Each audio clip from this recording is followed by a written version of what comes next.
If you've watched the earlier videos in this series on low back pain, this topic builds on those ideas. If not, there's a full playlist called Understanding Low Back Pain that explains what back pain is, what typically helps, and when it's worth getting things checked. In this video, we're looking at a common belief about posture and what research actually says. I mean, of course you have, right? It's one of those things we hear from the moment we're kids, at the dinner table, in the classroom, and now probably from that little voice in our own heads while we're at our desks. Sit up straight, don't slouch. It's so ingrained in our culture that we rarely even think to question it. But what if that advice isn't as helpful as we think? And this is the picture we all have in our heads, isn't it? This clear-cut idea of good posture versus bad posture. Good is upright, shoulders back, looking alert and correct. Bad is, well, everything else. Slouched, rounded, relaxed, or as some might call it, lazy. This black and white thinking can create a ton of pressure and anxiety about getting it wrong. So here's how we're going to unpack all of this today. First, we'll talk about that pressure to have perfect posture. Then we'll dive right into the science and see what the evidence actually says about the link between posture and pain. From there, we'll look beyond just holding one position. We'll explore why comfort is really what matters. And finally, we'll land on a simple, powerful idea about your next best posture. You know, this whole obsession with finding the one perfect posture can be pretty exhausting. It can make us almost hyper-aware of our bodies, constantly self-monitoring, constantly correcting. It creates this background worry that any little deviation, any moment of slouching is somehow causing damage. And that's really the heart of it, isn't it? It's a natural thing to do. If your back starts to hurt, your first thought is probably, what was I doing? Oh, I must have been slouching.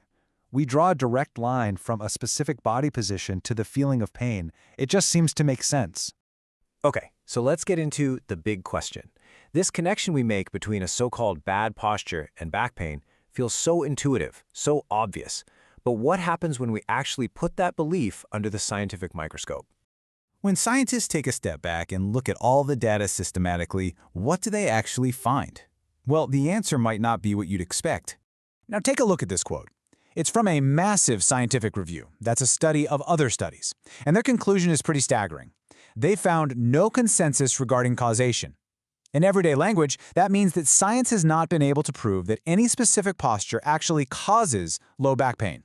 So, when you look at all the research together, the evidence is, well, it's messy. Some studies might find a weak link, but just as many find no link at all. It's conflicting. There isn't one single posture, not sitting, not standing, not slouching, that has ever been consistently proven to be the bad guy. In fact, lots of things people might call abnormalities on an image show up all the time in people who feel perfectly fine with zero pain. Okay, so if bad posture isn't the clear villain we've made it out to be, then what's really going on when we feel pain? Well, the truth is, pain is much, much more complex than just the simple A causes B equation. To really understand this, experts use a framework called the biopsychosocial model. Now, it sounds a bit academic, but the idea is actually pretty simple. It means our experience of pain isn't just about the bio part, our tissues and genetics. It's also deeply connected to the psycho, our thoughts, our stress levels, our beliefs, and the social, our work life, our relationships, our overall environment. And this probably makes perfect sense from your own life experience, right?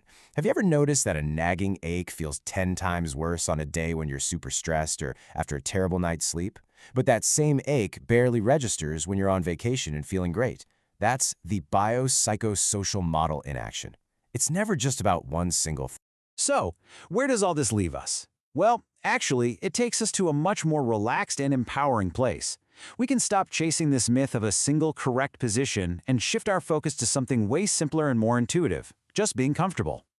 And this is probably the most important message of this whole explainer. Your spine is not a fragile, delicate thing that needs to be perfectly protected at all times. It is an incredibly strong, robust, and adaptable structure.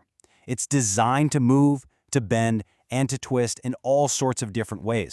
So what we're talking about here is a really big upgrade in our thinking. The old belief was all about holding one static position. The current understanding is that our bodies thrive on movement and variety. There is no one perfect posture because we're all built differently. And slouching isn't damage. In fact, the most protective things you can do are listen to your body's signals for comfort and change your position often. This brings us to the most practical part. What does this all mean for you, sitting there right now? How do you apply this in your day-to-day life? It really boils down to 3 simple ideas. First, just relax. Let go of the pressure to find that one perfect, rigid posture. It's a myth. Second, prioritize variety and movement. Get up, stretch, shift your weight. Remember, any position, even a so-called good one, will get uncomfortable if you stay in it for too long. And third, and most importantly, listen to your body. It's the best expert on what feels good for you. And for anyone who's specifically worried about sitting at a desk all day, check this out.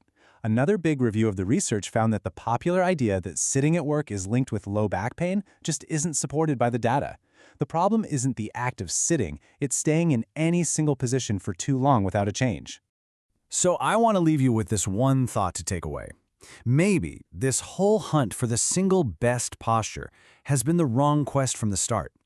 What if your best posture is simply your next one?